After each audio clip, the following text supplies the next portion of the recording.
Biz sadece bu şelaleyi görmek için geldik. Ya çocuklar ve gerçekten de aile yeri.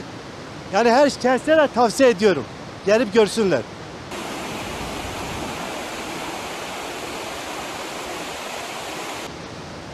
Dağın eteğinde güzel bir su. Yani bu çok güzel bir manzaradır.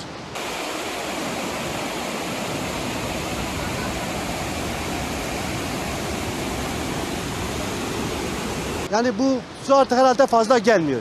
Kısa bir ömrü var. Kısa bir ömrü var. Biz de o anı kaçırmamasın herhalde. Evet, hepimiz için o anı kaçırmamak için bu manzarayı görmeye geldik.